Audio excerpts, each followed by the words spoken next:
শ্রী শ্রী রামকৃষ্ণ কথামৃত প্রসঙ্গ প্রথম ভাগ স্বামী গুরু মহারাজজি। বর্তমান সংস্করণে প্রকাশকের নিবেদন। কথামৃত এ যুগের বেদ, ধর্মজগতের নতুন দিশা। এটি রামকৃষ্ণ ভক্তদের অতিশয়োক্তি নয়, পরন্তু সমগ্র বিশ্বের যুক্তিবাদী ধর্মীয় পুরুষ ও দার্শনিকদের মধ্যে এর সমাদর দিন দিন বেড়েই চলেছে। ভারতে তো বটেই, বিশ্বের প্রায় সমস্ত মুখ্য ভাষায় এর অনুবাদ হয়েছে এবং তার পাঠ ও আলোচনা বহু প্রচলিত। রামকৃষ্ণ সঙ্গে দ্বাদশ অধ্যক্ষ পরম পূজনীয় স্বামী গুরু মহারাজজি বিভিন্ন সময়ে ভক্তদের কাছে এর মনোজ্ঞ আলোচনা করতেন। তাঁর শাস্ত্রজ্ঞান ও পাণ্ডিত্যের সঙ্গে যোগ হতো তাঁর আধ্যাত্মিক অনুভূতি, যার বিরল মিশ্রণে সে আলোচনা এক অন্য মাত্রা পেত। শ্রী শ্রী ঠাকুর তাঁর সেই মুখনিশ্চিত কথামৃত বিভিন্ন রুচি ও ভাবসম্পন্ন শ্রোতা ও ভক্তদের নিকট তার নিজস্ব ভঙ্গিমায় পরিবেশন করতেন। সেই পরিবেশনকে মহারাজ শাস্ত্রের আলোকে যুগোপযোগী ব্যাখ্যায় ভক্তদের কাছে অতি আকর্ষণীয় করে তুলতেন। সেই আলোচনা 7টি খণ্ডে প্রকাশিত হয়ে শ্রী শ্রী রামকৃষ্ণ কথামৃত প্রসঙ্গ এই নামে ইতিমধ্যেই পাঠকদের কাছে বিশেষ সমাদর লাভ করেছে। ভক্ত পাঠকদেরই আগ্রহে পূর্বের 7টি খণ্ড বর্তমান সংস্করণে একত্র করে 2টি খণ্ডে প্রকাশ করার আবেদন আমাদের এই প্রয়াস।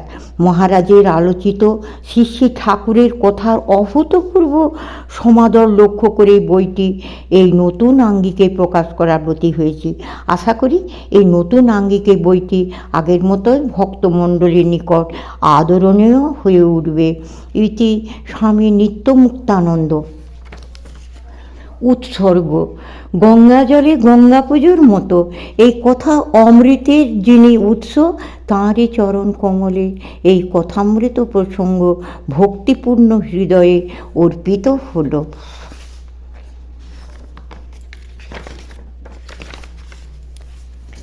ভূমিকা।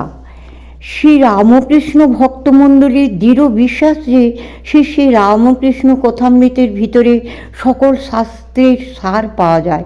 তাছাড়া এমন সরলভাবে সকলের সহজ বোধ্যরূপে ধর্মের গূঢ়তত্ত্বের উপদেশ আর কোথাও আছে কিনা আমরা জানি না। কাজেই কথামৃতের পাঠ ও অনুশীলন আমাদের সকলেরই পক্ষে অশেষ মঙ্গলকর, এ বিষয়ে কোনোই সন্দেহ নেই। শাস্ত্রে পুনরুক্তি। দেখা যায় কথামৃতে একই কথা একাধিকবার বলা হয়েছে। এই পুনরুক্তি কিন্তু দোষের নয়, বরং অশেষ কল্যাণকর। আমাদের শাস্ত্রকে বলা হয় সনাতন শাস্ত্র। যেমন গীতায় ভগবান বলেছেন, স এবায়াং ময়াতে হদ্য যোগ প্রক্তঃ পুরাতনঃ। হে অর্জুন, সেই পুরাতন যোগই আমি আজ আবার তোমাকে বললাম। প্রাচীনকালে বহুবার যা বলা হয়ে গিয়েছে গীতায়, তাই তিনি পুনরাবৃত্তি করে অর্জুনকে বললেন। আর যুগে যুগে ধর্মের মূল তত্ত্বের পুনরাবৃত্তি ভগবান নিজে আবির্ভূত হয়ে করেন। এই যে তিনি বারে বারে আবির্ভূত হয়ে একই সনাতন তত্ত্ব বলছেন, এতে পুনরুক্তি দোষ হয় না। শাস্ত্রেষু ন মন্ত্রাণাং জামিতা অস্তি। বারবার এক কথা বলতে শাস্ত্রের কোনো আলস্য নেই। কেন না, আমাদের এমন মন যে বারবার শুনলেও তাতে কিছু রেখাপাত হয় কিনা সন্দেহ।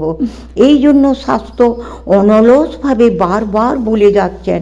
যেমন মা সন্তানকে বারবার উপদেশ দেন তার কল্যাণের জন্য, বারবার বলায় তার বিরক্তি হয় না, কারণ ওই বলাতে ছেলের কল্যাণ হয়।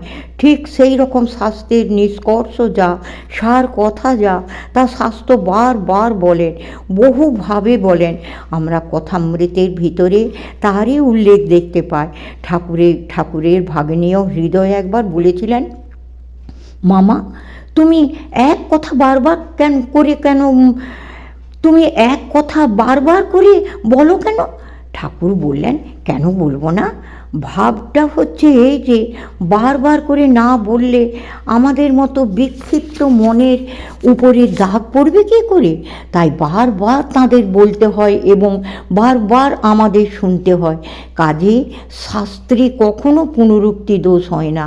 আর ভাগবতের ঋষিরা এক জায়গায় বলছেন যে ভগবানের কথা সাধু সাধু পদে পদে যত শুনি তত তার ভিতরে রস আরও আস্বাদন করবার যেন নতুন নতুন শক্তি আসে আমাদের।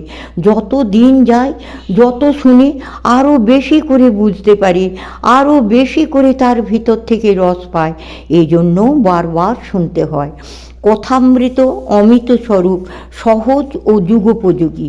সুতরাং যে অমৃত আমাদের মৃত্যু সাগর থেকে উদ্ধার করবে সেই কথামৃত আমরা আস্বাদন করবার চেষ্টা করব। তাঁর কৃপায় যদি এর কিছু মর্ম আমরা গ্রহণ করতে পারি তাহলে আমাদের জীবন সার্থক হবে। অমৃতের একটি বিন্দু যদি কোনো রকম করে গ্রহণ করি আমরা অমর হব। এই জন্য ঠাকুরের কথাকে অমৃত বলা হয়েছে। মাস্টারমশাই তুলনীয় আর কিছু পাননি, তাই কথামৃত নাম দিয়েছেন। ভাগবতকে অনুসরণ করি এই অমৃত পানে মানুষ অমর হবে যুগ যুগ ধরে। এই অমর বাণী মানুষের দ্বারে দ্বারে পৌঁছাবে, মানুষের প্রাণে প্রবেশ করবে এবং তাকে অমর করবে। এই কথার অমৃত পাব, এই কথার অমৃত পান করবার জন্য মানুষের বিশেষ কোনো ভূমিকা দরকার হয় না।